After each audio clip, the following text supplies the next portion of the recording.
Je vous ai mis entre parenthèses la définition canadienne du mot legal design, parce que les Québécois, ils n'aiment pas trop les mots anglophones, donc ils traduisent tout en français. Ça va vous donner déjà une idée de ce qu'est le legal design. Donc eux le traduisent par la visualisation juridique, et je trouve que c'est une très belle traduction francophone du legal design. Alors on va commencer par quelque chose que vous connaissez. Qu'est-ce que le légal? Puisqu'en fait, c'est deux mots qui sont côte à côte, qui sont accolés. Et je vais vous poser la question directement. Pour vous, c'est quoi le mot anglais légal? N'ayez pas peur, hein, vous n'êtes pas noté. Oui?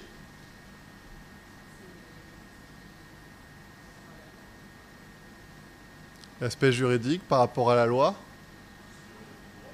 tout ce qui relève du droit, tout ce qui est autorisé, oui. Plus largement, beaucoup plus simplement en fait. Les règles, exactement.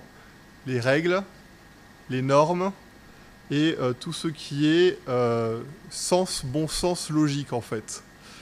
Le terme donc anglophone renvoie en fait aux notions françaises à la fois de légal et de juridique.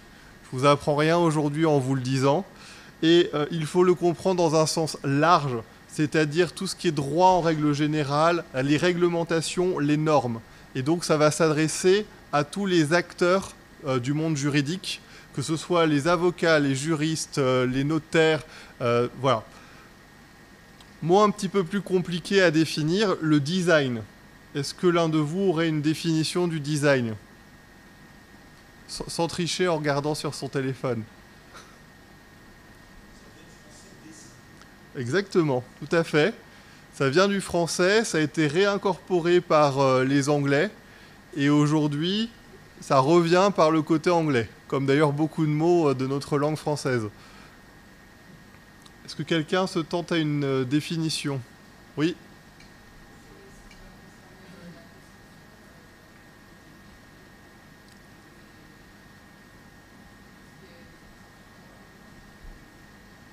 Exactement.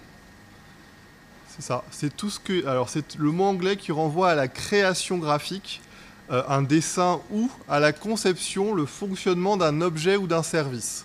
C'est-à-dire que le design, il peut être tant pour un objet que pour une activité également, par exemple, d'avocat.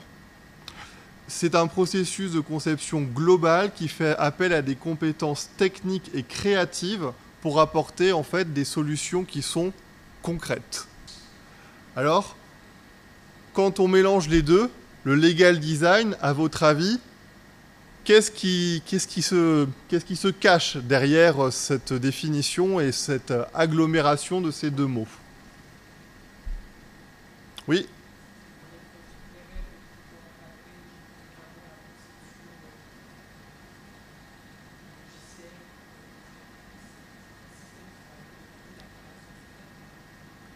Alors, oui?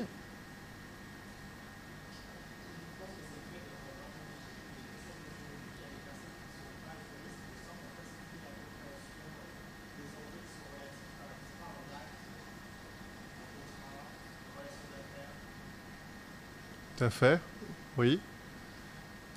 Est-ce que quelqu'un d'autre veut s'essayer? Ok. Alors, le legal design, c'est en fin de compte le design appliqué au juridique. Bon, dit comme ça, je fais une tautologie, mais c'est pas très grave. C'est se placer à la place de l'utilisateur final, c'est-à-dire qui va recevoir ce document, et en fin de compte, la démarche de production juridique, donc la création de ce document, va se faire autour de cet utilisateur final. C'est-à-dire qu'il va y avoir dans cette création le concept d'expérience utilisateur, qui est aujourd'hui mis complètement de côté dans nos créations juridiques. Il y a dans le legal design une méthodologie qui va s'appliquer, dont je vais vous parler d'ici quelques minutes. Et comme vous l'avez dit très justement, c'est l'idée de passer un texte juridique qui est non accessible aux initiés en quelque chose qui est facilement compréhensible grâce à une meilleure hiérarchisation des données, des informations, et également auquel on rajoute de l'utilisation de visuels. Alors contrairement à ce que beaucoup pensent, le legal design, c'est pas rajouter des pictos par-ci par-là pour faire joli. Si vous faites ça, vous avez loupé le but premier. Le but premier, c'est de vous mettre à la place de l'utilisateur. Et c'est de cette place, c'est quelle information on va donner à ce moment-là, parce que cet utilisateur-là, il va en avoir besoin. Et donc ça va changer complètement la création de vos documents et vos productions juridiques. C'est un document, en fin de compte, qui va être simple, mais qui n'est pas simpliste, parce qu'en fait, on n'édulcore pas le contenu du document, on le présente juste différemment. Le but, il est de faciliter la lecture pour que la personne qui n'ait aucune connaissance juridique dans ce domaine puisse le comprendre facilement. Ce n'est pas de l'enluminure, comme je vous l'ai dit, ni de l'allègement visuel, parce qu'on ne va pas rajouter des pictos par-ci, par-là. Il y a derrière une idée de hiérarchisation et de structuration qui répond à un besoin. C'est d'ailleurs l'image, ça c'est l'image de mon cabinet pour le legal design, avec en fait cette idée de hiérarchisation et de rajouter une image qui va marquer pour qu'en fait la personne ait l'œil qui soit en fait guidé et drivé dans ce document.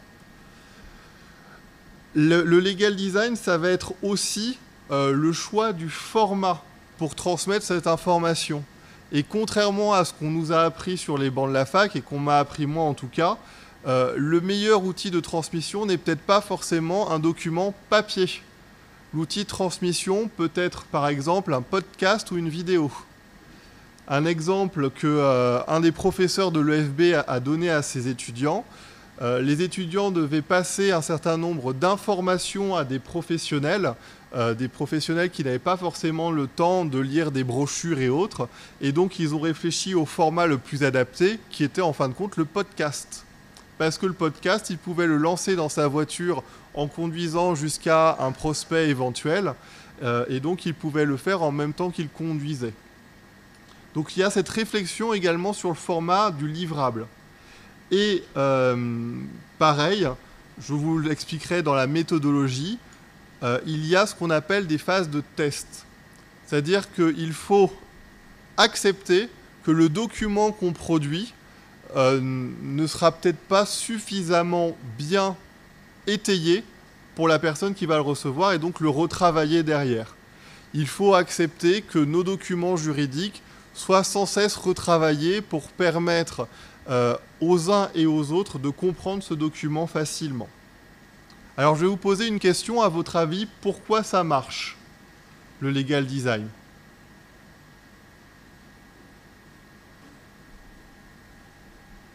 Est-ce que l'un de vous a une idée ? Oui.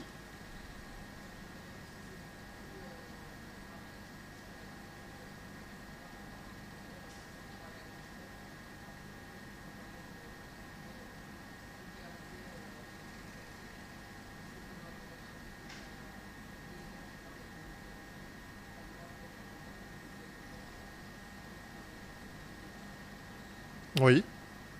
Est-ce qu'il y a d'autres idées ? Dans d'autres domaines que le droit, pour le coup. Si je vous parle de neurosciences, est-ce que ça donne une idée à quelqu'un ?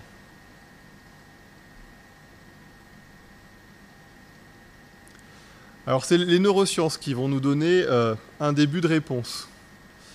Je ne sais pas si vous connaissez ce qu'on appelle le VACOG. Le VACOG, c'est l'acronyme qui référence en fait les 5 sens que l'on a. Le V, c'est pour visuel, le A, c'est pour auditif, le K, c'est pour kinesthésique, donc le toucher, le O, c'est pour le olfactif et le G, c'est pour le gustatif. Concrètement, la population mondiale se divise entre les 3 premiers, visuel, auditif et kinesthésique. L'olfactif et le gustatif représentent 0,05% de la population comme moyen de mémorisation principal. Et, assez paradoxalement, le visuel représente le moyen de mémorisation privilégié de 80% de la population. Suivi ensuite, 70% pour le visuel, 20% pour l'auditif et 10% pour le kinesthésique. C'est-à-dire que quand vous voyez quelque chose, je suis sûr que 70% de cet amphi le retiendra par justement l'œil, les 5 dessins qui sont dessinés. Les 20% restants à peu près dans l'amphi vont le retenir parce que je viens de vous dire, le fait de vous avoir répété exactement la même chose qui est sur la slide qui est affichée derrière. Et pour les 10% kinesthésiques, ça va être un petit peu plus compliqué parce qu'il va falloir faire. Et pour faire, c'est soit taper à l'ordinateur, soit écrire. Et là, en fait, on récupère dans un amphithéâtre les 10% qui manquent, qui sont kinesthésiques, qui ont besoin de faire pour pouvoir enregistrer. Un autre élément dans les neurosciences précise que quand on fait et on voit, on mémorise à 80%. Quand on ne fait que lire, on mémorise à 20%. Et quand on ne fait qu'écouter, on mémorise à 10%.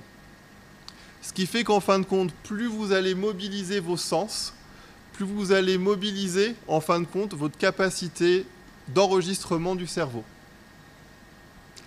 Et bien en fait, le legal design fonctionne exactement de la même manière. Quand vous avez un document, peu importe la forme de ce document, l'idée est de mobiliser au moins les 3 premiers sens, le visuel, l'auditif et le kinesthésique. Alors sur un document papier, c'est compliqué. D'où le fait de mettre en avant du visuel et le fait simplement de toucher la feuille fait déjà partie du kinesthésique. Après, c'est pour ça aussi que se pose la question de faire peut-être des vidéos. L'avantage de la vidéo, c'est qu'elle va recouper les 3 premiers éléments. Est-ce que sur ça, vous avez des questions ?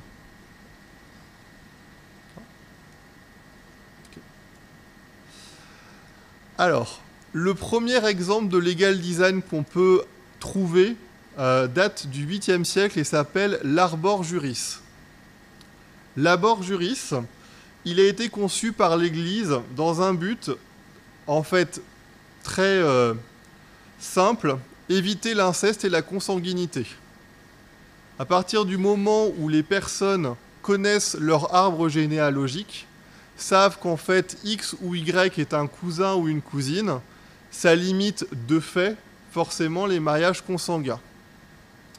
L'arbor juriste ou l'arbre de parentalité permettait en fait à l'Église de consigner et d'archiver les liens. Et donc de pouvoir mieux régir les questions d'union, de filiation et d'héritage que l'Église en fait avait à gérer à ce moment-là. C'est ce qu'on peut appeler de la data visualisation aujourd'hui, si on veut coller un mot, appliqué en fait au droit. Pendant des années, ces arbres ont pu être ressortis par l'Église catholique pour justifier en fait un non à un certain mariage parce qu'il y avait un lien trop proche de consanguinité. Mais concrètement, le tout premier projet qu'on peut appeler véritablement de legal design date de 2009 aux USA et c'est le Street Vendor Project. Il a été initié par ce qu'on appelle le Center for Urban Pedagogy et il a été designé par Candide Chan afin de clarifier le millefeuille réglementaire applicable aux quelques 10 000 vendeurs dans la rue à New York. Alors concrètement, dans ce dépliant, il y a toutes les règles applicables à n'importe quel vendeur. Et vous pouvez voir sur le bas de l'image, en fait, les différents types de vendeurs, qu'ils aient ou non un parasol, qu'ils aient ou non une sorte de tenture pour pouvoir présenter leurs objets, qu'ils soient ou non sur des roues, comme par exemple une personne qui était sur un caddie ou un chariot, ou qui a un porte-cabas avec lui.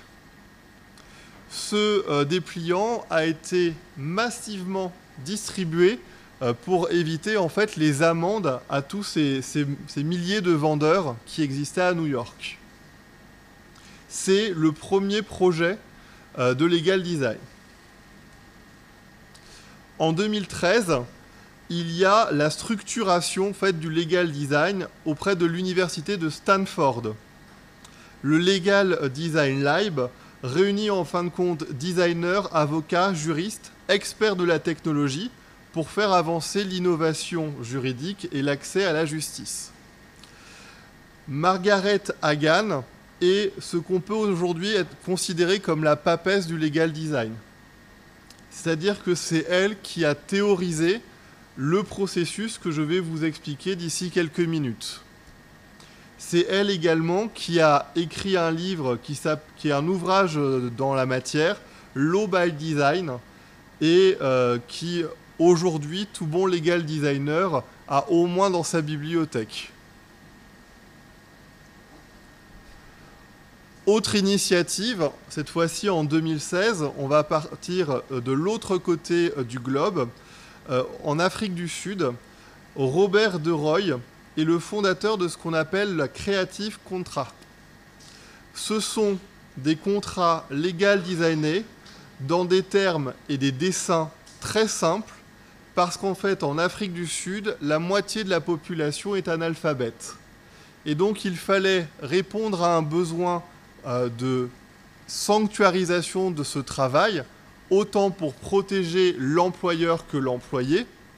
Et donc, il y avait en fait une quinzaine de planches en bande dessinée avec les heures d'ouverture, les heures de fermeture, le contrat que l'on signe, comment on cueille le fruit, comment on le place dans la cagette.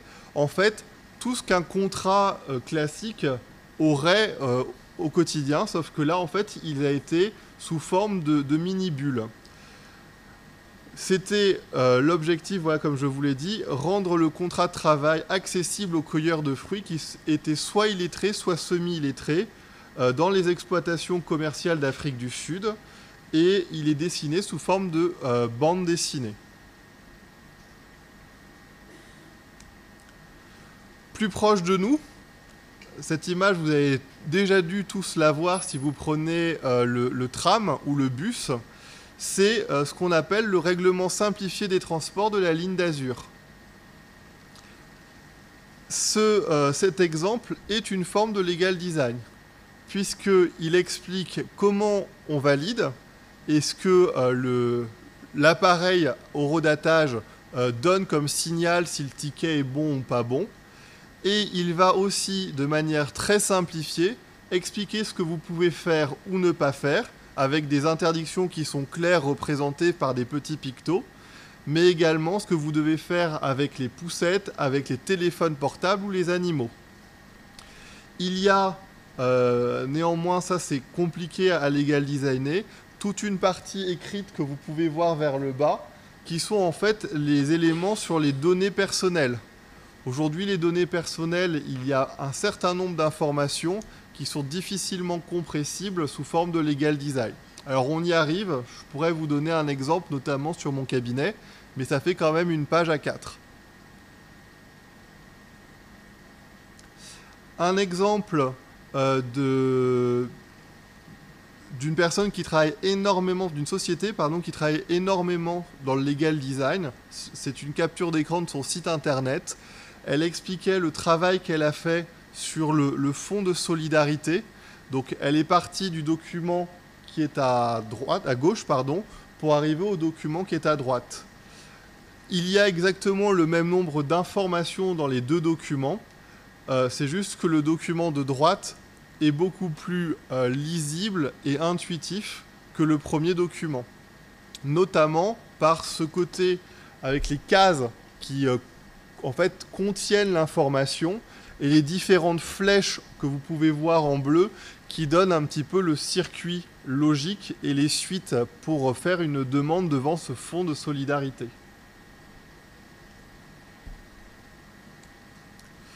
Là, c'est un exemple que j'ai pris d'un confrère de Béziers, sur leur site internet également. Et d'un côté, c'est les étapes d'une procédure civile. Alors, c'est tout bête, mais il a réussi sur un slide à expliquer les différentes étapes de la procédure civile et les délais. Ce que vous voyez en rouge, en fait, ce sont les différents délais. Donc, il explique qu'il y a 3 mois en moyenne pour la rédaction de l'assignation en justice. Et il explique qu'il y a une durée prévisible de 9 à 18 mois pour l'inscription de l'affaire devant le tribunal. Et ensuite, après le jugement, il y a une troisième bulle où il explique qu'il y a un délai en moyenne de 1 à 2 mois pour obtenir le délibéré. En fait, ce schéma assez simple part de la lettre de mise en demeure jusqu'à l'exécution du jugement. Et il donne plusieurs informations, plusieurs niveaux d'information. Déjà, les grandes étapes, la rédaction de l'assignation, l'inscription, donc l'enrôlement devant le tribunal, le procès en lui-même, c'est-à-dire la mise en état, et le jugement, la plaidoirie et le délibéré. À côté de ça, ce même cabinet essaye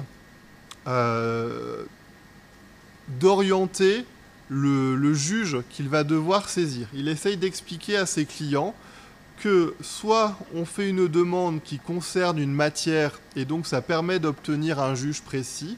Par exemple, ma demande concerne la famille, je vais me retrouver devant le JAF.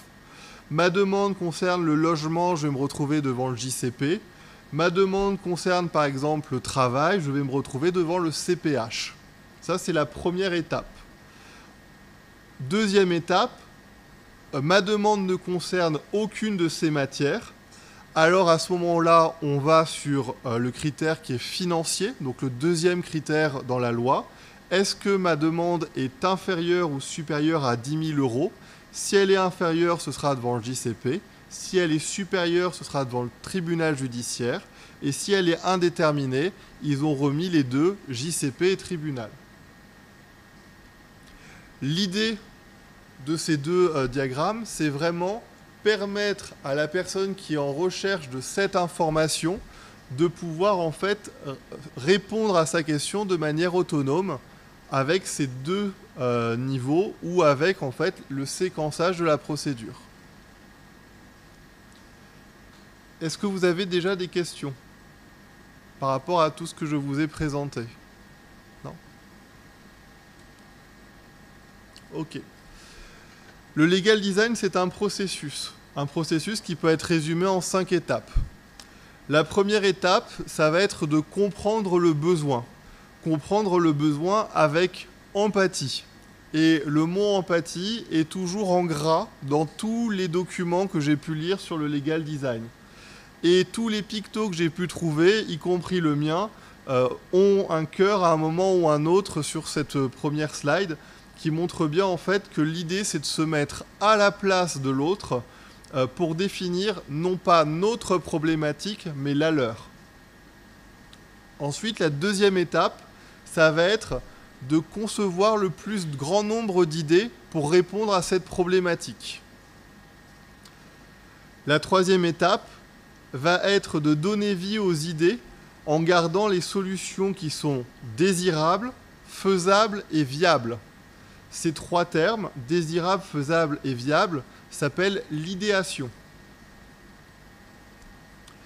La quatrième étape, ça va être de confronter, de prototyper ou de commencer le projet. Et enfin, la cinquième étape, c'est la création du livrable et l'itération de celui-ci jusqu'à l'obtention d'une solution optimale. C'est pour ça, par exemple, que sur le cinquième picto, qui est juste derrière moi, vous voyez en fait derrière le document deux flèches, une flèche qui revient systématiquement sur le document avec une brique qui correspond à un ajout. Il ne faut pas voir la critique qui est faite, il ne faut pas prendre cette critique de manière personnelle. Il faut vraiment en fait accepter cette critique comme un élément que on n'avait pas encore détecté dans le document. Je vais vous faire, d'ici quelques minutes, je vais vous montrer ce que moi j'ai fait au cabinet. Le document final aujourd'hui, j'en suis à la 17e version. Alors ça peut paraître énorme, mais c'est des ajouts par-ci, par-là, en fonction des retours des clients qui ont pu me dire « j'ai pas compris telle phrase », donc ça veut dire qu'il faut retravailler la phrase en question. Je n'ai pas trouvé telle information. Ah oui, ça c'est embêtant parce que cette information, vous devriez l'avoir en fait à ce moment-là en effet. ou encore des clients qui nous disent j'aurais bien aimé que dans ce document, j'ai également telle autre chose. Par exemple, initialement, je n'avais pas prévu de mettre les moyens de paiement du cabinet dans le document. Et puis finalement, les clients me disent « mais en fait, c'est trop pratique, j'ai un document unique qui me permet d'avoir tous les éléments ». Et donc, j'ai rajouté les différents moyens de paiement du cabinet dans le document final. De façon à ce que, dans ce document, les personnes aient tous les éléments pour pouvoir faire leur choix en fait rapidement. Ce processus, il est extrêmement proche pour ceux qui en ont fait du design thinking. Le design thinking, c'est la réflexion par le design. En fait, le legal design, si on peut dire ça comme ça va être l'application au contenu juridique du design thinking. Il va y avoir donc la première étape, dit autrement, ça va être le diagnostic client. La deuxième étape, c'est la restructuration de l'information. La troisième, c'est le langage clair. Et là, je vais vous citer Albert Einstein qui vous disait que si vous ne pouvez pas expliquer quelque chose simplement, c'est que vous ne le comprenez pas vous-même. Ensuite, il y a la réflexion sur le design de service. Quel support donner? Je vous ai commencé déjà à vous l'expliquer. Brochures, flyers, vidéos, podcasts, documents, set de table, c'est véridique. Sur les sets de table du Resto du Cœur à Paris, ils ont mis des indications juridiques pour les SDF de façon à ce qu'ils puissent faire valoir leurs droits par rapport aux policiers qui les embêtaient sur la mendicité ou sur le fait d'être simplement assis dans la rue. Et le simple fait d'avoir mis ces informations de manière claire sur le set de table, les quelques-uns qui à un moment ont été intrigués, ont déplacé leur assiette pour lire, ont reçu l'information juridique à ce moment-là pour pouvoir se défendre utilement. D'où le fait que n'importe quel outil, n'importe quel support peut être pratique. Un site internet peut être également pratique parce qu'il crée ce côté asynchrone. La personne vient picorer un petit peu l'information qu'elle veut sur votre site internet. Et enfin, il y a ce qu'on appelle le visual design, c'est-à-dire la mise en page en elle-même. Cette mise en page, elle a lieu de toute façon, peu importe le support, à l'exception des podcasts, pour savoir à quel endroit on va mettre un schéma, à quel endroit on va mettre une icône, à quel endroit on va mettre peut-être une phrase qui rappelle par exemple un contenu. Est-ce que sur le processus, c'est clair? Est-ce que vous avez des questions? Non? Alors on va passer concrètement sur ce que j'ai fait moi à mon cabinet. Ce que vous voyez à l'écran, c'est chouette. C'était mes conditions générales de service au cabinet. Alors là, sur cette version que je vous ai mis à l'écran, il y a 37 pages, mais je suis monté à 40 pages de conditions générales. Parce que ma toute première expérience avec mon tout premier client a été catastrophique. J'ai travaillé comme un damné. J'ai réussi à lui obtenir des choses que légalement il n'aurait même pas dû avoir parce que j'ai réussi à embrouiller un peu le magistrat. J'étais très fier de moi. Et il ne m'a jamais payé. Voilà. Et pourtant, je ne demandais pas grand-chose parce qu'à l'époque, on ne nous apprend pas à tarifer en école d'avocat. J'avais demandé 450 € pour une procédure en correctionnel où aujourd'hui je demande 2005, pour vous donner à peu près une grandeur d'idée. Ce client ne m'a jamais payé et je me suis dit, bon Xavier, il va falloir te protéger parce que tu n'es pas non plus assistante sociale, tu fais un travail d'avocat, ce travail d'avocat mérite salaire et donc j'ai en fait compilé toutes les conditions, les conditions générales que j'avais pu voir lors de mes stages sur Internet, le CNB et autres, et j'avais récupéré toutes les clauses que je trouvais pertinentes. Et puis, après un premier client, je me suis dit, tiens, il manque ça, et donc je l'ai rajouté. Et j'ai en fait fait ce travail d'itération en rajoutant des clauses par-ci, par-là. Résultat, je suis arrivé à 40 pages, et le retour de mes clients était systématiquement mais c'est trop long, ça donne pas envie de signer. Oui, je comprends, parce que moi, on me donne ça, j'ai pas spécialement non plus envie de signer. Et j'avais en plus eu la très brillante idée de leur demander de parapher chaque page. Donc, en plus, en termes de temps, c'était vachement fastidieux de les voir parapher toutes les pages au cabinet, sans parler du fait que la plupart du temps, c'était mon cabinet qui imprimait parce que eux ne voulaient pas le faire. Et donc, ça faisait en plus un coût pour le cabinet qui était assez démentiel. Mais l'idée était là. L'idée était, je veux me protéger contre les clients, puisque je me suis souvenu après cette malheureuse expérience de la première phrase de ma maître de stage qui m'a dit « Tes ennemis, c'est pas tes confrères, ça va être tes clients ». Mais je voulais pas la croire, ben oui. Mais je voulais améliorer ce document sans pour autant perdre la valeur que j'avais créée avec cette compilation d'un petit peu toutes les clauses diverses et variées que j'avais pu trouver par-ci, par-là. Aussi, j'ai travaillé avec une entreprise qui s'appelle Clearcase. Et de ce document, elle m'a demandé, première étape, tu es à la place d'un client, tu reçois ça, est-ce que tu signes? Non, je te le dis très clairement, je ne signe pas. Ok, deuxième étape, quels éléments, à ce moment-là, tu veux extraire de ce document pour que le client soit rassuré? Et donc, ça a été ce travail-là qu'on a fait avec elle, et ça a donné ce résultat. Ce document qu'au début on voulait être les conditions générales de service du cabinet a fini par être le document de l'état d'esprit du cabinet. C'est-à-dire comment le cabinet fonctionne, qu'est-ce qu'on peut faire pour nos clients, qu'est-ce que je dois faire, qu'est-ce que le client doit faire, la mise en avant de ma spécificité qui sont les modes amiables.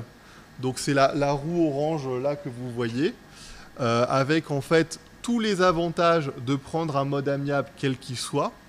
Puis à côté, la barre que vous voyez où au bout de chaque, il y a en fait les différents modes qu'on pratique au cabinet, à savoir la médiation, le droit collaboratif, la procédure participative, la conciliation et l'arbitrage. Puis ensuite, d'autres éléments assez classiques, comme le fait qu'on va signer une convention d'avocat, et que je ne travaillerai pas sans cette convention, qu'il peut y avoir des honoraires de résultats, et donc j'explique les 3 types d'honoraires de résultats pratiqués au cabinet. Donc honoraires sur les gains obtenus, honoraires sur les gains, la différence des gains de condamnation, et honoraires sur le temps gagné que j'applique en médiation. Donc en fait, je fais gagner à mon client du temps, puisque aujourd'hui, devant un tribunal pour le même dossier, il va peut-être être à 2 ans et demi, 3 ans. Là, en médiation, ce sera résolu au bout de 6 mois. Donc, je t'ai fait gagner du temps et c'est un honoraire de 2% au cabinet. Et ensuite, des informations que j'estimais utiles, à savoir les autres acteurs qui peuvent intervenir dans le dossier, huissier, notaire, expert, médiateur éventuellement. Et 2 informations que je trouvais très pertinentes à ce moment-là, le fait que la personne puisse avoir l'aide juridictionnelle, utiliser une protection juridique pour payer tout ou partie des honoraires de l'avocat, et que quoi qu'il arrive, les 13 € de droit de plaidoirie doivent être dus, peu importe qu'on soit à l'aide juridictionnelle ou pas. Voilà ce document qui était la toute première version. Bon, il y a eu pas mal d'allers-retours avec la prestataire sur ce document.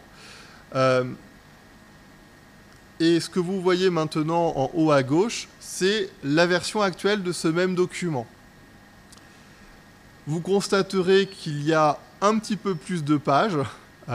J'ai rajouté, c'est tout bête, mais j'avais complètement zappé à ce moment-là, de mettre dans ce document les matières que je pratiquais.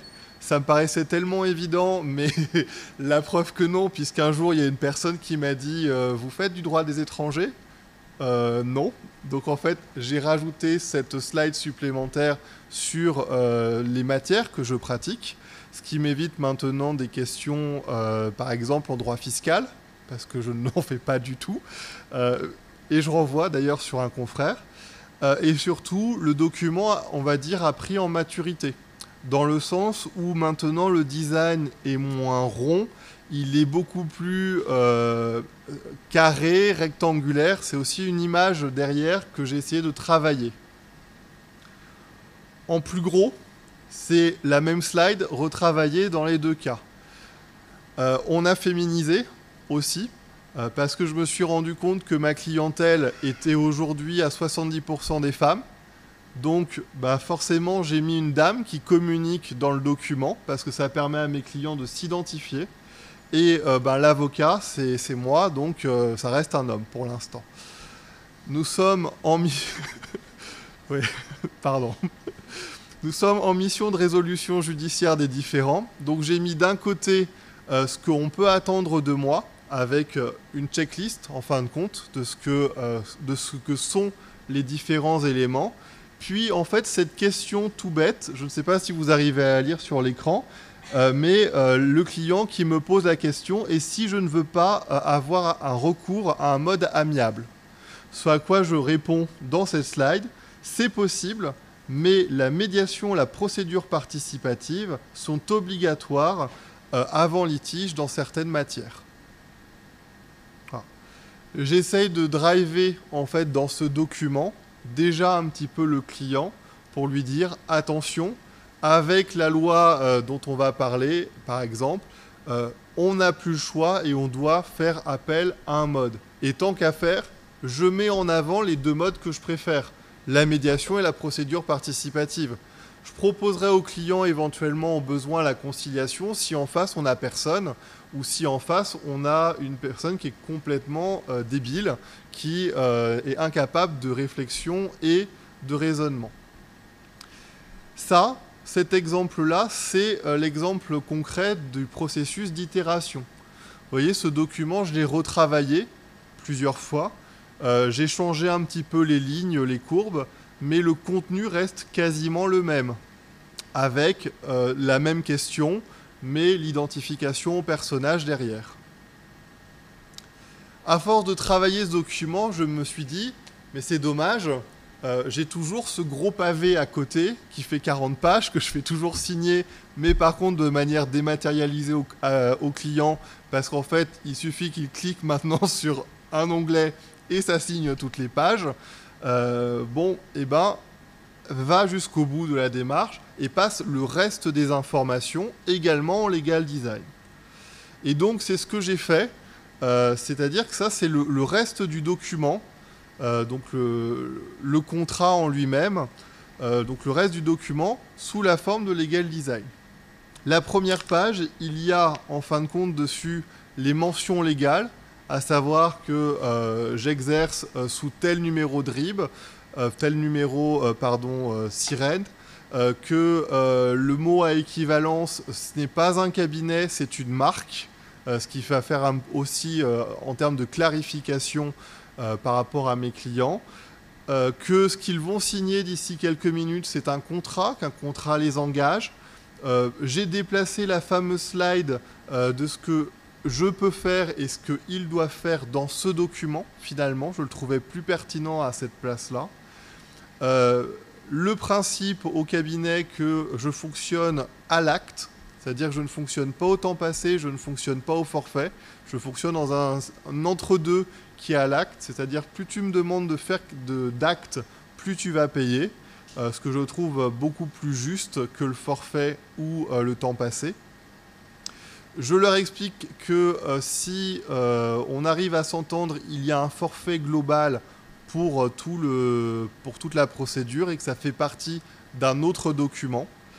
Et le gros pavé que vous voyez en marron, c'est tous mes tarifs à l'acte. C'est-à-dire que j'ai pris un temps énorme pour lister tout ce que je peux faire au cabinet en termes d'actes et de mettre un prix en face de façon aujourd'hui à ne plus me poser la question. C'est-à-dire que le client reçoit ce document, il l'a lu, il sait que s'il me demande des conclusions, les conclusions c'est 900 €. Il sait que s'il me demande par exemple un dépôt de plainte, c'est 500 €. Il n'y a plus en fait de débat sur le prix. J'ai rajouté Ça, c'est l'autre petit pavé marron ici, les moyens de paiement du cabinet, puisque ça m'avait été demandé et donc je l'ai placé à ce moment-là. Je me suis dit que c'est utile de le mettre juste en dessous du prix. Au-dessus, j'ai mis toutes les taxes diverses et variables qui peuvent être demandées à nos clients. Donc à commencer par la TVA avec les 3 taux de TVA qui sont appliqués au cabinet, à savoir pas de TVA, TVA métropolitaine ou TVA des DOM-TOM. Plus les droits de plaidoirie, les droits fixes d'appel et les droits proportionnels, que je peux être amené à collecter, mais qui sont pour l'État, de façon à faire une vraie distinction entre mes honoraires, les frais et les taxes. Que le client, en fait, comprenne bien que les honoraires, c'est ce qui va me rémunérer. Les frais, ce sont tous les éléments qui tournent autour du dossier, mais qui en fait sont pour faire vivre le dossier. Et les taxes, qui sont en fait tous les éléments que je collecte, mais que je reverse en fait à l'État. Ensuite, il y a 2 slides qui sont incontournables. C'est la slide que vous voyez avec les 3 bandes violettes.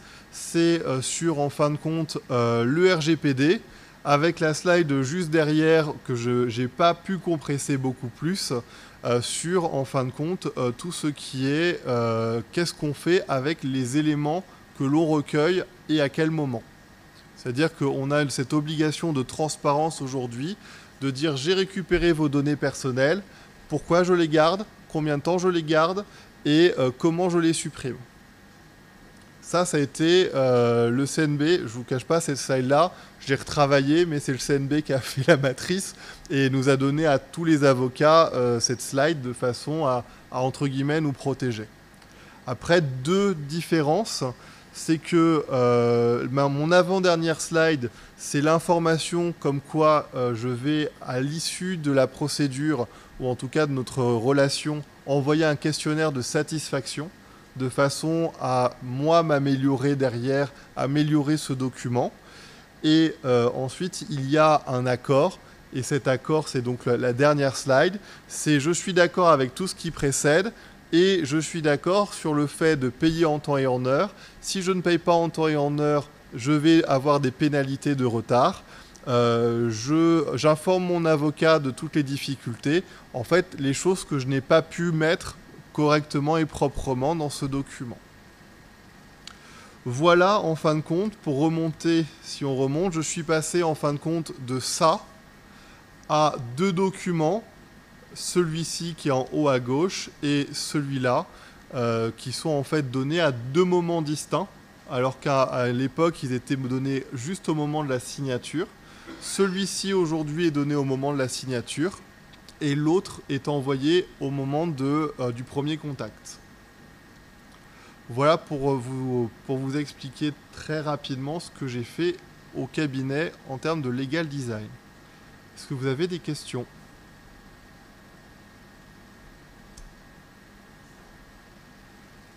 Alors n'hésitez pas, c'est ma dernière slide. Hein, donc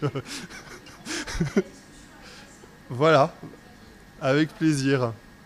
Oui.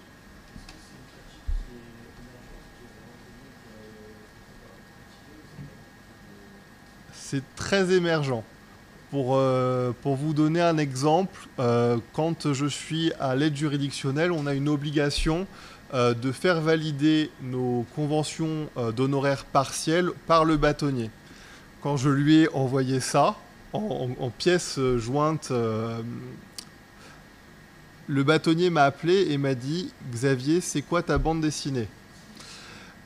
Je lui ai répondu « Ce sont mes conditions générales de service ». Et il m'a dit « Tu peux pas faire comme tout le monde, un gros pavé. » Je fais « Avoue que c'est quand même bien plus lisible. » Il m'a dit « Ah oui, je l'ai lu. Pour une fois, j'ai lu. » Il me dit « C'est la première fois en fait que je lis véritablement les conditions d'honoraires d'un confrère. Généralement, je prends le stylo, je fais ça et voilà. Je vérifie juste que le prix est à peu près conforme à notre pratique, mais généralement, je ne vais pas en détail. Là, j'ai regardé et j'ai lu complètement ton document. Et donc moi, c'est parfait, c'était ce que je souhaite, c'est que les gens, quand ils reçoivent ce document, ils aient envie de le lire. Donc, c'est pas du tout répandu, c'est complètement émergent. Si ça se trouve, dans 5 ans, je ne ferai plus comme ça, parce que pareil, ce document, il a vocation à être itéré, et donc à s'améliorer en fonction aussi des retours. Et les besoins de cette génération de clientèle ne seront peut-être pas les mêmes que dans 2-3 ans, parce que ce sera peut-être répandu, connu, et à ce moment-là, il n'y aura peut-être plus besoin d'appuyer sur certains éléments. Oui.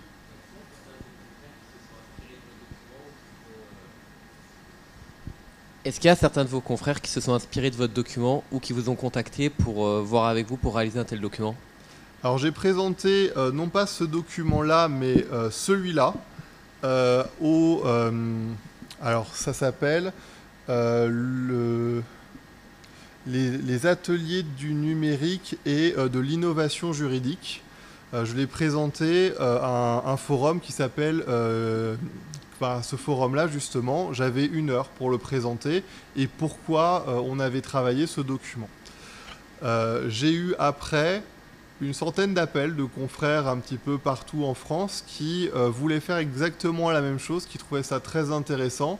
Bon, qui me disaient que les petits bonhommes, c'était pas leur style, mais bon, ça, je leur ai dit, chacun voit midi à sa porte, et voulaient savoir auprès de qui j'avais travaillé le concept pour pouvoir faire en fait exactement la même chose. Parce que eux aussi ont en fin de compte lu le document que peut-être en temps normal ils n'auraient pas lu. J'ai fait ce document, je l'ai aujourd'hui dupliqué sur 4 domaines. Le domaine d'avocat, le domaine de médiateur, le domaine de facilitateur et le domaine de formateur. Donc les 4 domaines d'activité. Les slides ne sont pas forcément toutes les mêmes. Par exemple, il n'y a pas les mêmes frais, forcément, quand je suis médiateur ou quand je suis avocat. Il n'y a pas non plus ce double contrat, puisqu'en médiation, les conditions générales s'appliquent sans difficulté, puisque je suis soit au forfait, et le forfait est indiqué déjà dans les conditions générales, puisque là, pour le coup, c'est la cour d'appel qui nous les impose. Et donc, je me suis mis au tarif de la cour d'appel d'Aix-en-Provence directement. Et après, pour répondre concrètement à la question, j'ai 2 confrères qui m'ont demandé s'ils pouvaient fortement s'inspirer de ce que j'avais fait, ce à quoi je leur ai répondu oui, et de mettre entre parenthèses à équivalence. Voilà. Alors, j'ai cru comprendre que vous étiez passé par un prestataire pour le faire au début. Si c'est pas indiscret, est-ce que ça coûte cher parce que j'imagine que vous avez payé. Donc, est-ce que ça coûte au fond le prix clairement? Alors concrètement, ça a coûté au cabinet 2000 €. 2000 € qui correspondaient auquel il a fallu que je rajoute mon déplacement sur Paris, puisque la prestataire était en Île-de-France, mon logement sur Paris, le déplacement en banlieue sud de l'Île-de-France parce qu'elle n'est pas dans Paris même, et ça à 2 reprises. C'est-à-dire une première fois où en fin de compte elle m'a expliqué véritablement ce qu'était le legal design et avec le travail que j'ai dû faire de ventilation un peu des 2 documents. Puis ensuite le travail j'ai commencé à faire à peu près le design, qu'est-ce que tu en penses? Et en fait, je lui ai dit, c'est une catastrophe. Voilà. Donc, elle ne l'a pas forcément bien pris sur le coup, parce qu'elle avait passé un nombre d'heures incalculable. Et là, je me suis dit, oups, Xavier, la prochaine fois, fais attention. Mais en fait, ça ne me correspondait pas. Elle avait mis des étoiles un peu partout. Et en fait, c'est ça aussi le problème du legal design, c'est quand on travaille avec un prestataire, c'est que le prestataire, il va faire avec ce qu'il ou ce qu'elle aime. Voilà. Et il y a cette étape, en fin de compte, qu'on n'a pas travaillé ensemble, qui était véritablement de comprendre mes goûts. Alors la charte graphique, elle l'avait, puisqu'en fait, mon logo était déjà créé depuis très longtemps, et la prestataire du logo avait fait une vraie charte graphique. Donc ça, on était bon sur les couleurs. Mais par contre, les étoiles plein les yeux, c'était pas trop le style du cabinet. En plus, elle était partie sur quelque chose de très calligraphié, ce qui, moi, ne me correspond pas spécialement. Et quand je lui ai dit, moi, j'aimerais bien rajouter des bonhommes, elle était un peu horrifiée en disant mais c'est un peu bizarre et tout. Et moi, j'aimais bien les bonhommes. Ça permet aussi de s'identifier. D'ailleurs, vous voyez sur cette slide, les bonhommes, ils ont pris en maturité. Les premiers, ils étaient un peu vite fait, ça faisait un peu bande dessinée. Les deuxièmes, ils sont plus posés, avec des couleurs qui sont beaucoup plus sobres. Mais j'ai gardé mes bonhommes, parce que j'aimais bien les bonhommes, et je les garderai. Voilà. Donc ça, c'est important de bien s'entendre avec le prestataire avec lequel vous souhaitez faire ça. C'est une designeuse, parce que je lui ai apporté, moi, la matière juridique. Et forcément, comme vous l'avez vu, en legal design, il faut travailler en partenariat avec quelqu'un qui apporte quelque chose que vous n'avez pas. Et on n'est pas formé au design. Donc on a travaillé, pardon, j'ai vu la question, on a travaillé aussi en tout premier lieu le parcours client. C'est-à-dire les différentes étapes, comment le client y rentre au cabinet, quelles sont les différentes étapes, et ensuite comment le client sort du cabinet. Et dans ces différentes étapes, qu'est-ce que je fais moi comme travail? Qu'est-ce que le client doit faire? Et est-ce que cette étape est une douleur pour le client? Donc on a identifié 5 douleurs pour le client. Le fait d'aller chercher les pièces pour le client, c'est une douleur. Parce qu'il ne sait pas quelle pièce aller chercher, ça le saoule, c'est le repencher dans son problème. Et en fin de compte, il ne comprend pas que ce ne soit pas l'avocat qui le fasse, quoi. Deuxième douleur, c'est le temps de la procédure et notamment les renvois, parce qu'il estime à ce moment-là que le cabinet est incompétent et que s'il était bon et s'il mettait la pression, le juge aurait déjà passé son dossier. Et la troisième douleur, c'est le moment où il y a la décision. Parce qu'une décision juridique n'est jamais bonne. Jamais. Même si vous gagnez tout, il y a toujours un truc sur lequel le juge ne vous donne pas raison et le client va focaliser là-dessus. Donc c'est une troisième douleur. Donc comment en fait aider au mieux sur ces 3 moments pour essayer en fait pas de faire passer la pilule mais donner l'information suffisamment en amont pour que le client accepte et anticipe aussi les difficultés. Oui. Alors moi j'ai deux questions, enfin une question et une remarque. Première remarque, est-ce que vous n'avez pas eu affaire des fois à une sorte de décrédibilisation en donnant un aspect comme ça au contrat? Je sais que le droit malheureusement il est un peu archaïque dans les contrats, dans la façon d'écrire, en général dans les conclusions même d'avocats, etc. Donc en ayant proposé ça pour les honoraires, etc., est-ce que vous n'avez pas parfois eu affaire à un jugement précipité sur ce travail? Alors, de la part de mes confrères, oui. À commencer par mon bâtonnier, c'est quoi ça? Ouais. Cette bande dessinée. De la part des juges, non. Parce que ce document, précisément celui-ci, il a été envoyé au magistrat dans le cadre d'une taxation. Et réponse du magistrat qui m'a appelé, il est génial votre document. J'ai tout compris, je sais comment vous payez. Voilà. Ouais. Des clients, ça a été, alors pour ceux qui ont déjà eu des avocats, enfin un document clair que je lis. Ouais. Voilà. Pour ceux qui n'en ont pas, forcément c'est leur première expérience avec un avocat, donc pour eux c'est normal. Et ceux qui ont eu des avocats après, pour d'autres dossiers, m'ont fait des petits messages. En fait, votre document il était génial par rapport à celui que j'ai eu ensuite chez votre confrère. Donc, par les clients, j'ai jamais eu de difficulté. Ce document, par exemple, a été signé dans le cadre d'un accompagnement en médiation sur un litige à 17 millions d'euros à Monaco. Ah oui. Et ça a été signé sans aucune difficulté par les personnes en question. Donc non, le document aujourd'hui ne pose pas de difficulté, puisqu'encore une fois, il se met dans l'optique je suis le client, quelle information je te donne à ce moment-là en fait. Oui, c'est le but du legal design en fait, c'est que tout le monde comprenne et que ça marque. C'est ça. Deuxième chose, en regardant donc la brochure, je la trouve très belle et bien faite, mais je sais qu'actuellement, quand vous avez parlé du prix à 2000 €, aujourd'hui il existe des sites internet qui font les mêmes bonhommes, les mêmes designs. Je pense par exemple à Canva pour citer une marque. Est-ce que vous n'avez pas peur un peu de ce... Enfin, peur. Vous avez jamais eu affaire à ces sites plutôt qu'à des designers avec des honoraires beaucoup plus importants? Alors, le document en haut à gauche est fait sur Canva. Ah, voilà. J'avais reconnu, mais j'étais pas sûre. Donc, il est fait sur Canva. C'est un formidable outil. Après, non, je n'ai pas peur d'un designer qui ferait la même chose pour la simple et bonne raison qu'il n'a pas le côté juridique que je peux lui apporter. D'accord. Même s'il copierait, ce serait du plagiat et ça ne correspondrait peut-être pas aux confrères à qui il propose ce document.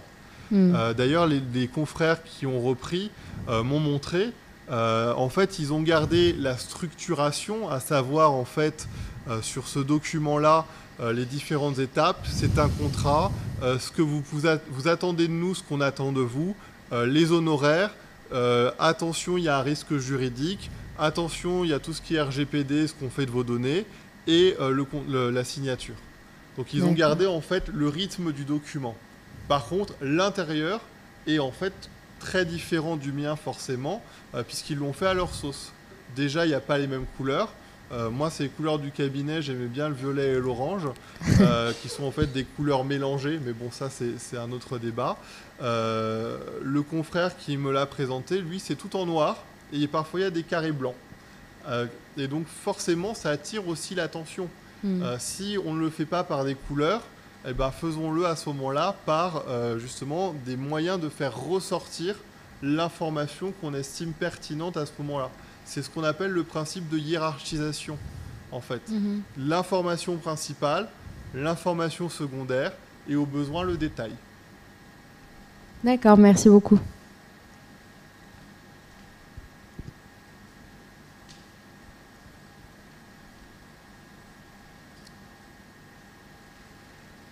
Alors, pendant que peut-être il y a d'autres informations, j'ai une petite anecdote à vous donner. Actuellement est en train d'être travaillé au niveau de la Cour de cassation la rédaction de jugements sous forme de legal design. Alors, il y a déjà eu un énorme pas qui a été fait envers la population, puisque maintenant les arrêts sont séquencés de manière très claire, ce qui n'était pas forcément le cas quand j'étais étudiant. Et donc sur des arrêts un petit peu plus anciens, vous n'avez pas les faits, la réponse de la Cour, l'avis de la Cour d'appel.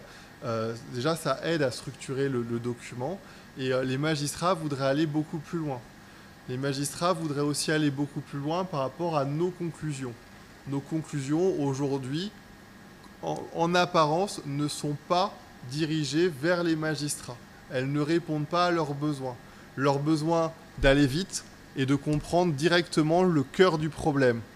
On le noie parce que derrière, il y a nos clients qui nous disent « Mais maître, il n'y a pas assez de pages » ou « Maître, c'est pas assez étayé » Maître, vous avez oublié ça. En fait, le magistrat, déjà, ne lit pas les faits. Voilà. Déjà, toute cette partie du document, les magistrats n'iront que si ils trouvent ça pertinent d'aller le lire, parce qu'ils n'ont pas le temps. Ensuite, ils vont chercher dans les conclusions le par ses motifs, donc ce qu'on demande véritablement de manière juridique. Ils prennent les nôtres, ils prennent ceux de nos confrères et ils checkent. Ok, là le problème est là, là le nœud du problème est là. Le véritable enjeu, il est à cet endroit-là. Et ensuite, de ça, ils vont rédiger leur jugement. En moyenne, un magistrat aujourd'hui passe 30 minutes sur les 2 jeux de conclusion des avocats. Donc 30 minutes, ça fait 15 minutes par document. Si vous avez 30 pages, autant vous dire qu'il y aura peut-être 3 pages qui vont vraiment être lues par le magistrat. D'où le fait d'itérer également au sein des conclusions ce qu'on estime être pertinent à plusieurs endroits. Faciliter cette grille de lecture pour le magistrat, pour en fait lui faire gagner du temps. Et répondre également aux besoins de nos clients. C'est pour ça que sur une trame que j'ai vue passer en legal design sur les conclusions, au niveau des faits, il y a les faits complètement objectivés à gauche, avec rupture du contrat, signature du contrat, etc. Et puis après, les faits objectivés par le client. Monsieur Machin est un pourri parce qu'il n'a pas... Enfin, j'exagère le trait, mais c'est à peu près ça. De façon à ce que si le magistrat il a besoin, il voit directement quel est le fait pertinent et qu'est-ce que la personne qu'on est en train de juger a à dire par rapport à cette situation. C'était très intéressant.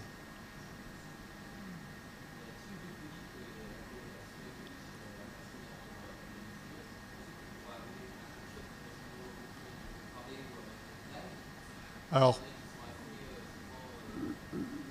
je ne pense pas avec des petits bonhommes, mais peut-être de la couleur. Ça, c'est une piste de réflexion. Je sais qu'il voulait marquer en mettant du rouge et du vert, rouge en cas de rejet, vert en cas de validation. Je sais également que dans les mots-clés qui sont employés, il voulait modifier les mots. Par exemple, ont été supprimés dans les années 2000 tous les attendu que, tout ça, ça a été supprimé. Tous les mots latins ont été également supprimés dans les années 2000 parce qu'on estime qu'on est en droit français et que des locutions latines n'ont rien à y faire. La seule que j'ai vue encore persister, c'est in solidum, parce qu'on n'y arrive pas vraiment à transformer solidairement, ça ne répond pas vraiment à la notion. Donc pour l'instant, in solidum persiste encore. Mais tout le reste a été supprimé dans un but d'intelligibilité de la décision. Alors peut-être que d'ici quelques années, alors c'est déjà fait par contre, il y a une revue qui prend les grands arrêts et qui les met en dessin, sous 3 ou 4 planches, et en fin de compte explique le nœud du problème, ce qui a été tranché en première instance, en appel et en cassation.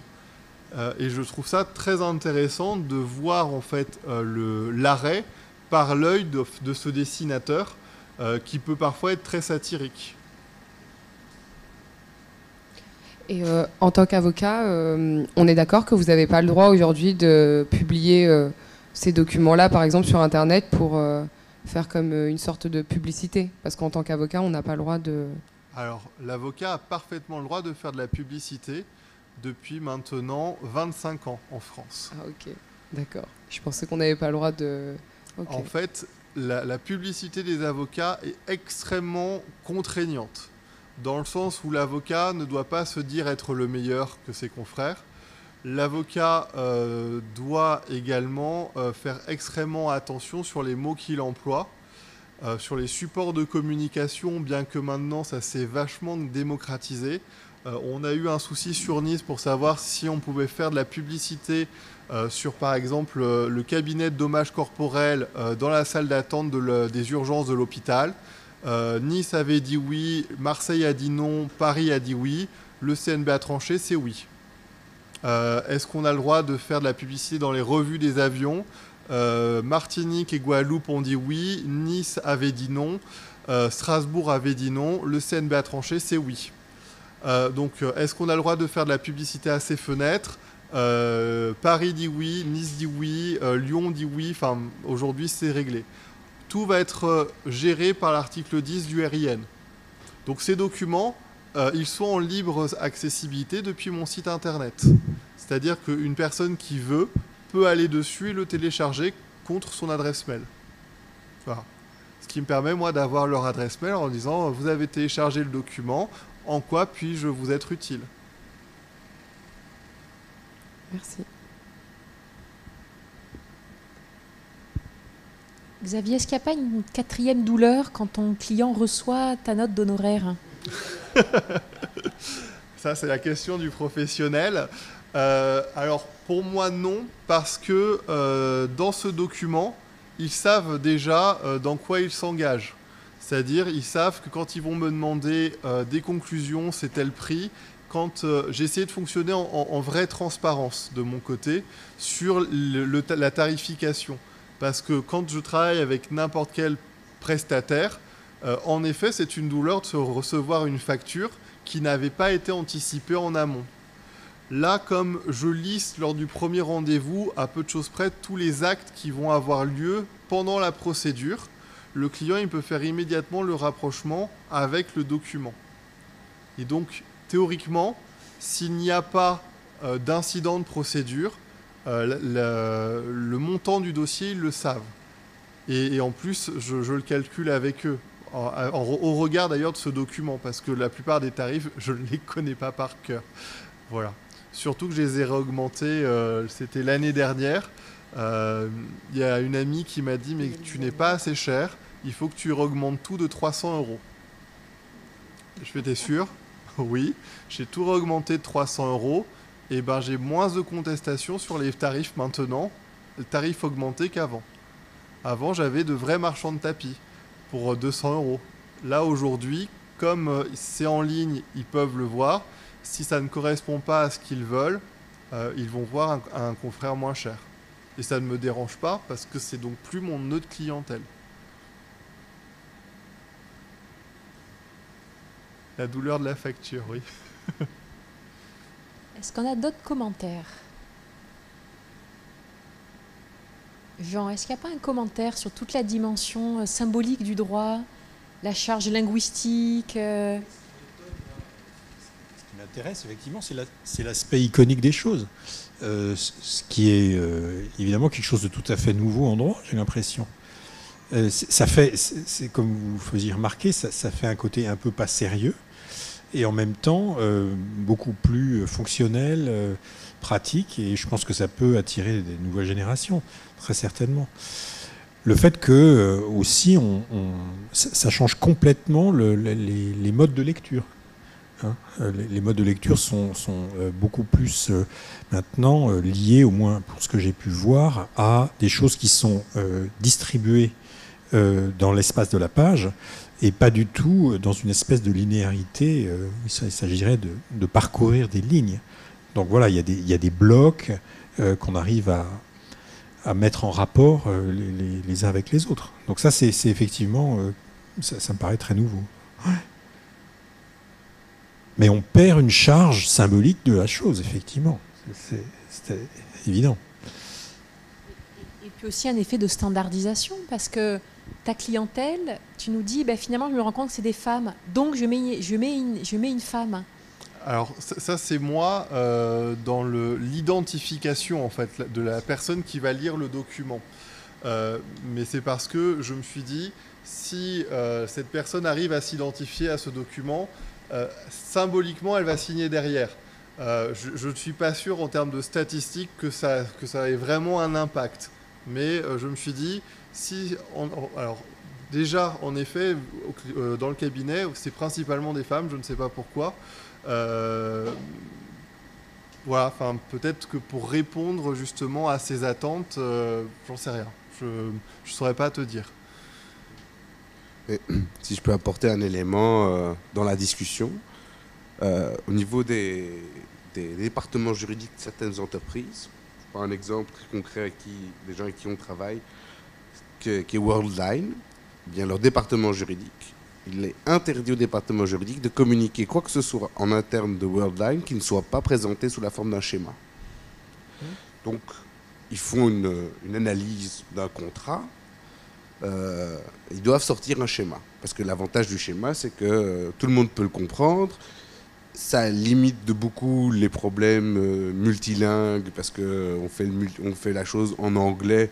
Et même les Français s'y retrouvent, et donc tout le monde comprend plus ou moins, et de toute façon, il y a une visualisation qui rend les choses simples, et donc il y a vraiment, de ce point de vue-là, une évolution qui se fait. Donc, juste pour dire, ça va au-delà, parce qu'ici, ça reste un document qui a une vocation entre l'information et la publicité, mais est-ce que, après ça, un jour, tu envisages de faire une version schématisée de tes conclusions à destination de tes clients? Je suis en train de travailler le passage des conclusions en legal design avec 2 magistrats, deux amis qui, un est formateur en legal design aux États-Unis et l'autre en France, justement pour que les conclusions puissent répondre à 2 personnes, le client et le magistrat qui va trancher. Et donc ça amène avec la rigueur et le séquençage des conclusions, à savoir les faits, la discussion, le par ses motifs, donc garder ce séquençage qui est imposé par la loi et dont on ne peut pas faire abstraction, mais dedans le présenter différemment. Par exemple, cette double colonne, on en a longuement réfléchi. comment présenter les éléments pour le magistrat, mais également pour le client. Le magistrat qui va avoir besoin de reprendre les éléments de manière très sobre, le contrat a été rompu, et le client qui a besoin de dire l'autre est un taré parce que, enfin voilà. Donc c'est comment arriver à concilier les deux en même temps sur une même ligne. C'est pas évident. Alors ça va créer, je pense, des conclusions qui vont être beaucoup plus longues que qu'elles ne sont aujourd'hui, mais beaucoup plus lisibles aussi. Plus longue parce que forcément, qui dit legal design dit des espaces blancs pour aussi souffler. C'est-à-dire avoir le sentiment d'avoir tourné une page, c'est plutôt jouissif en se disant « Oh mon Dieu, il en reste beaucoup moins ». Et donc, l'idée, c'est aussi donner au magistrat où se trouve l'information pertinente. Et s'il continue à parcourir le document parce qu'il l'a plu, l'information va être redite d'autres manières à d'autres endroits. De façon à ce que s'il n'est pas tombé sur le cœur, il puisse quand même lire l'information d'une autre manière. Donc ça appelle une vraie réflexion sur comment aussi on présente les arguments, les moyens, les arguments en droit, que ce soit en défense, en demande, c'est très compliqué. L'assignation aussi. L'assignation qui répond à des normes très strictes, comment on la présente ? Cette première page qui est standardisée dans tous les cabinets avec peut-être la police qui change, est-ce qu'on la touche ou on ne la touche pas ? Est-ce qu'on la présente d'une autre manière pour que ça soit aussi beaucoup plus lisible pour le magistrat ? Parce que le but du magistrat sur cette première page, il veut s'assurer que toutes les mentions soient présentes. Donc est-ce qu'on ne lui fait pas en fait une checklist comme ça, hop, il a vu la checklist, nom, prénom, machin, etc. Tout est là, ok, pas de nullité. Et on avance. C'est un travail de fond. Je pense que ça sortira d'ici 2-3 ans. Le temps de le maturer, de le tester sur certains magistrats, de le tester en off dans des dossiers où les clients voudraient tester cette nouveauté. Ceux qui n'auront pas le choix, qui l'auront d'office, notamment à l'aide juridictionnelle, voilà, et on va voir un petit peu ce que ça donne. Juste pour compléter l'information, je voudrais dire qu'à Bruxelles, de plus en plus dans des dossiers complexes, les avocats accompagnent leur plaidoirie d'un PowerPoint qui synthétise les arguments et les conclusions, et après chaque plaidoirie accompagnée d'un PowerPoint, le juge demande toujours une copie papier du PowerPoint. Et on le communique à l'avance à l'adversaire pour que le débat soit totalement contradictoire. Alors ça, j'ai vu à Nice pour la première fois, c'était un confrère italien qui est venu avec son vidéoprojecteur, qui a essayé de trouver bon an mal an un bout de mur blanc où il pouvait projeter, parce que derrière il y avait une Marianne dégueulasse, de l'autre côté il y avait 2 fenêtres, et sur les autres côtés il y avait les vitres en plexiglas avec le box, donc il restait un petit bout de mur. Et en fait ça a été une vraie révélation, c'est la première fois que je le voyais faire, c'était du pénal, et en fait il a projeté toute la défense de son client en disant bah là vous l'accusez de ça, ce n'est pas possible, parce qu'en fin de compte, là où étaient placés les policiers, je vous donne la photo, c'est celle-là, elle est attestée par l'huissier, c'est telle page, ils ne voient rien. Donc, le PV est un faux. Et il a continué comme ça, en fait, par de la visualisation concrète dans le dossier, en étant retourné sur place. Après, derrière, ça demande un vrai travail d'investigation. Ça va demander aussi un paiement peut-être sûrement plus cher de l'avocat, parce qu'il a envoyé quelqu'un ou il est allé lui-même prendre l'angle de vue. Forcément, ça a un coût, tout ça. Est-ce qu'on est en capacité de le faire ? Je n'en sais rien. Mais en tout cas, je vous rejoins sur le fait que dans de plus en plus de conclusions ont des schémas, notamment les successions. Ne serait-ce que l'arbre généalogique, pour que le magistrat comprenne directement qui est qui a couché avec qui a eu des enfants avec qui, enfin, c'est assez pratique. J'ai aussi eu des schémas d'impact dans des conclusions, notamment j'ai cette image qui me revient, un lapin n'égale pas un poisson. Et donc il y avait l'icône du lapin, un égale pas barré, et l'icône d'un poisson, sur la demi-page des conclusions. Voilà. Et en fait, ce confrère réécrivait régulièrement dans ses conclusions, un lapin n'est pas égal à un poisson. Voilà, enfin, ça a marché, il a gagné dans ce dossier. Alors je sais pas quel était le but final.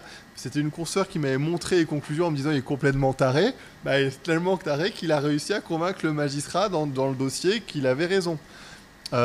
J'ai vu aussi des schémas, ce qu'on appelle des historigrammes, c'est-à-dire où ça commence, où ça se termine, quel est l'enjeu du problème, où est-ce qu'il naît, les différentes possibilités qui existaient et le choix de telle branche à ce moment-là.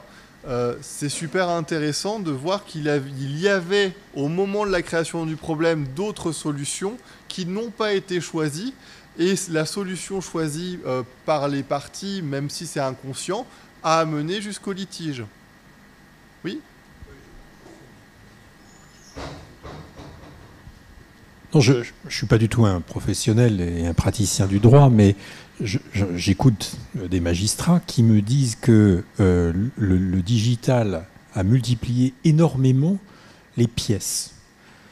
Et on peut effectivement imaginer que dans le futur, plus ce sera digitalisé, moins il y aura de témoignages, donc moins il y aura aussi de possibilités de synthétiser des situations.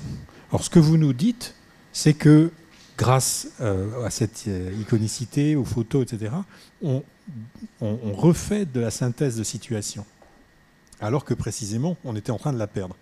Et les magistrats avec qui j'ai parlé pouvaient me dire bah oui, on a des mots-clés pour chercher dans des tas de pages, on essaie de se reconstituer de façon imaginaire comment ça s'est déroulé, on a beaucoup de mal et on s'en sort pas. Donc ce que vous nous dites là, c'est qu'il y a peut-être des moyens de s'en sortir un peu mieux. Oui. En fait, les schémas, j'ai retenu qu'il y avait 4 types de schémas. Alors, les schémas dont le but est de marquer, les schémas qui font des liens entre les différents thèmes, les schémas qui retracent un historique, et alors le dernier, j'oublie tout le temps, ça ne me reviendra pas, mais il y a un 4e type de schéma. En fait, peu importe le schéma qu'on va faire, il sera de ces 4 types-là. Et donc, le choix du schéma qu'on va mettre en avant, c'est celui qu'on va peut-être estimer le plus pertinent pour synthétiser. C'est ça, oui, il y a une réduction de complexité là qui est importante. Ouais. On avait fait dans un dossier un schéma sur les assemblées générales en copropriété. En fait, il y avait un lot qui était de la copropriété, mais d'une sous-partie de la copropriété, parce qu'il y avait 2 copropriétés imbriquées. Dans le schéma, on avait donc montré que ce n'était pas la copropriété globale de voter, mais uniquement à cette sous-copropriété qui appartenait en fait en réalité à 100% à mon client. Et donc, lui avait fait un PV de cette sous-copropriété qui vendait en fait le petit bout à je ne sais plus quel tiers, et ça ne plaisait pas en fait à 2-3 autres personnes de la grosse copropriété.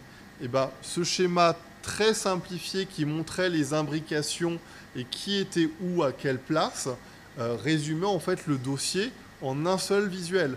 Et limite pour le magistrat, c'est la première chose qu'il voit en ouvrant les conclusions, c'est le schéma qui a fait gagner le dossier. Enfin, j'espère, je crois.